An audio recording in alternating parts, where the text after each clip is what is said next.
আপনারা দেখলেন আমাদের মাননীয় রাষ্ট্রদূত মহোদয় এখানে আসছেন। উনি নিজেই সবগুলি তদারকি করে নিজ দায়িত্বে সবার সাথে কথা বলেছেন এবং প্রবাসী ভাইয়েরা যারা এখানে আছেন আপনারা যারা শুনেছেন যে উনি ইন্স্যুরেন্সের কথা বলেছেন। আমাদের এটা খুবই জরুরি, এই ইন্স্যুরেন্সগুলো আপনারা সকল প্রবাসীরা করবেন।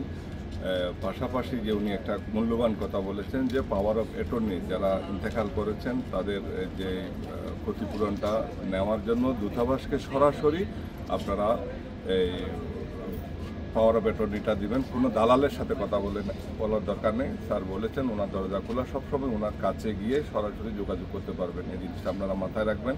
আর এই বিষয়ে একদম শুরু থেকে মাননীয় রাষ্ট্রদূত মহোদয় খুবই আন্তরিকভাবে কাজ করেছেন এবং আজকে শেষ মুহূর্ত পর্যন্ত উনি এসে এবং দূতাবাসের পক্ষ থেকে সম্মান জানানোর জন্য এখানে কোলা হসপিটালে এসেছেন।